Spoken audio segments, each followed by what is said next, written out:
Ito yung tinatawag na papasok yung mga veterans move. Yan yung kung paano nila didiskartehin yung mga pakpak nila para hindi malaglag ng basta-basta. In the morning when the sun starts to rise, so mama don't stress your mind. So mama don't stress your mind. Hey, what's up mga katropa? Dito naman tayo sa ating channel. Ngayong araw na to, ituturo ko sa inyo kung paano magbutas ng mga pakpak. Ito, sasample ko. Nasa derby na tayo. Ngayon yung mga ibon nyo, nakalimutan yung emote. Siyempre may tendency yan, malalaglag yan sa laban. Sigurado magbubunot yan, maglalaglag yan. Ito yung tinatawag na papasok yung mga veterans move. Yan yung kung paano nila didiskartehin yung mga pakpak nila para hindi malaglag ng basta-basta. Papakita ko sa inyo at kung paano sila butasan sa pakpak na isa-isa. Para makita nyo kung saan bandang puno siya bubutasan ang pakpak ng ibon nyo para hindi malaglag. So mga tropa, start na tayo. Kunin ko lang yung mga ibon natin.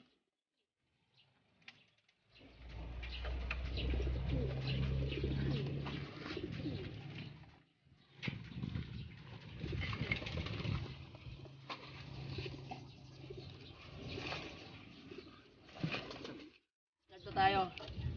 Meron tayong 4 na ibon dito na nakalimutan natin na i-molt natin kasi yung iba hindi ko talaga na-molt dahil medyo busy rin ako sa trabaho ko. Yung meron akong 3 ditong ibon na hindi ko talaga sila minold kasi late blooming sila. Yung mga pakpak nila late. So ngayon, ituturo ko sa inyong ngayong araw na to kung paano ang diskarte ng mga veterano na agaya namin pag hindi namin namomolt ang mga ibon namin o napo-force molt ang mga pakpak ng mga ibon natin. Ito. Ang unang-una nyong kailangan dalhin dito o gamit natin is ito. Aspilin pako. Kailangan natin to. Aspilin pako. Yan o yung merong hawakan para hindi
yan dyan na po, medyo madumi ang kamay ko, naglinis din po ako ng mga tip natin kanina. Ayun, wala na. Ayaw magpakita. Medyo mahiyain.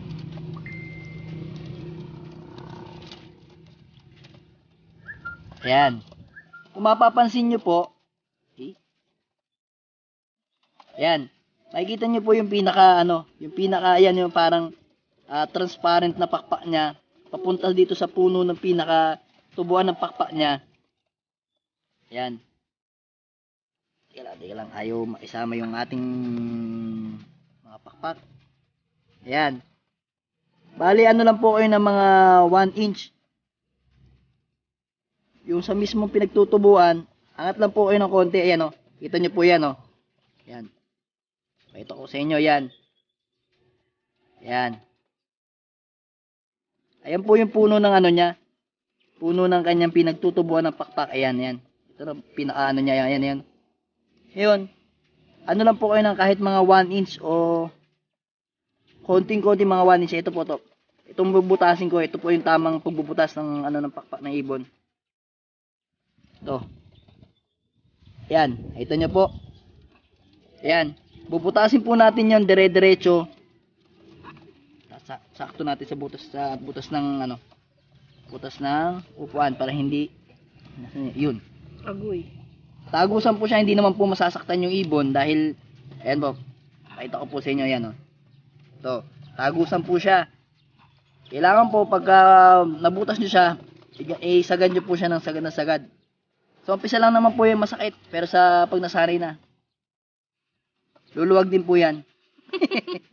Hindi, lang po yan. Ganyan po talaga. Butasin nyo lang po yan. Yan po, para makasingaw yung pakpak ng ibon nyo. Yan po yung mga sikreto ng mga veterano. Next, sunod po tayo. Baba mo ng konti, Pan. Sa pangalawa naman po tayo. Second primary. Ganyan po ang diskarte ng mga veterano na kagaya namin pag alimutan namin.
Ito nga. Ito naman, babalik na rin po natin ang ibon. Para mas madali po natin makita yan. Alalay mo lang.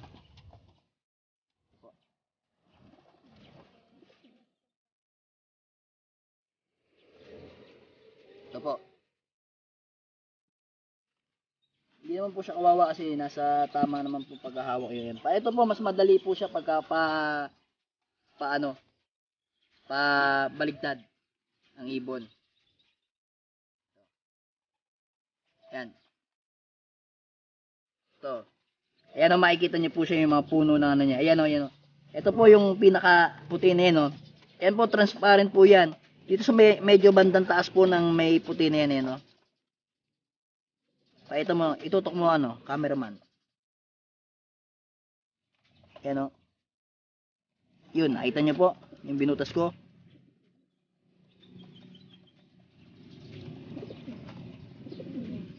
Ayan.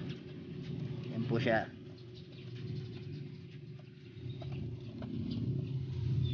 Naman po sa kabila. Ayan. Kita nyo po yun, yung puno na yun. Ayan, ayan o. Ayan o. Kung gaano kahaba siya dito. Ayan o. Ayan o. Ayun po yung pinaka, ano niya, yung itim. Ito yung pinaka transparent. Tapos, yung mga ano lang po, 1 inch lang po, banda dito sa bandang puno ng ano. Kita nyo po yan. Tama lang po natin sa butas para. Hindi tayo mahirap. Iyon. Huling-huli. Basta butas. Oh. Yan po. Kabila naman po. Kabila naman po tayo.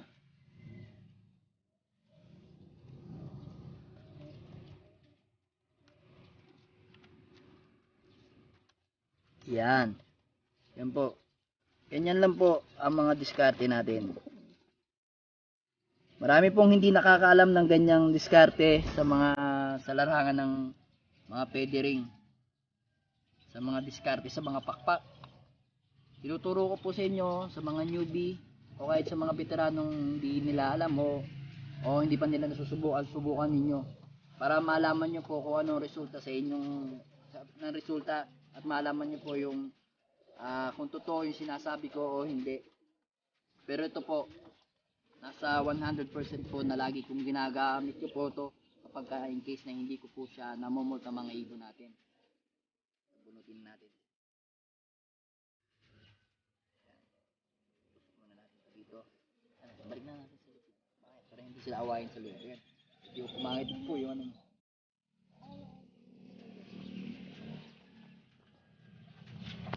Kunin naman po natin yung ano. Kung ano yun malalaglag yan. Ito naman si Colson. Si Colson naman siya. Kapatid niya. Tingnan po yung pakpak nito. Ayan o.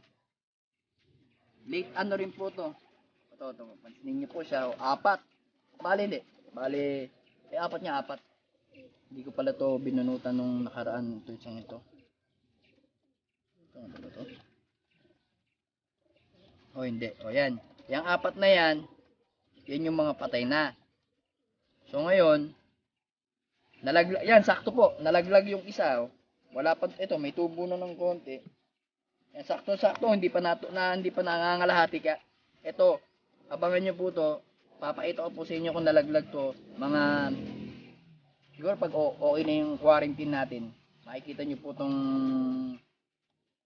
mga pakpak na papakita ko po sa inyo yung mga binutasan ko. Pakahawang anak. Baligtad.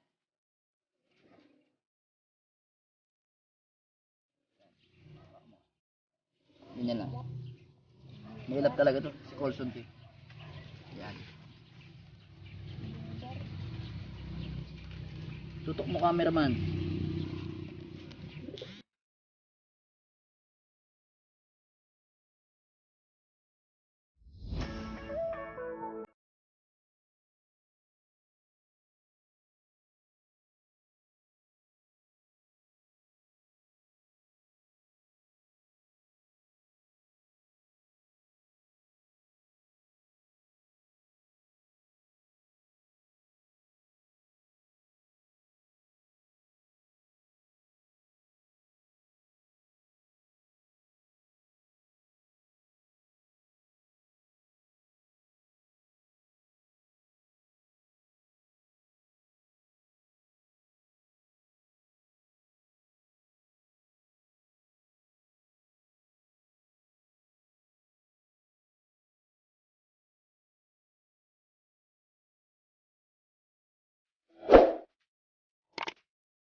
So mga tropa, tapos na tayo sa pakpak. Pinakita ko na sa inyo kung paano ang diskarte ng mga veterano sa diskarte nila sa mga pakpak pagka derby na. Para lingid sa kaalaman nyo na may mga sikreto pa yung mga katulad naming veterano sa mga ganyang diskarte. At nga pala, bago ko makalimutan mga katropa, sa susunod na video, abangan nyo.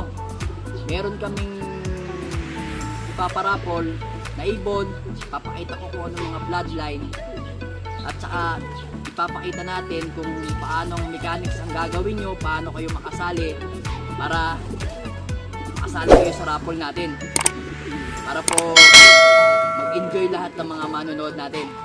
Maraming salamat po sa inyo, and God bless.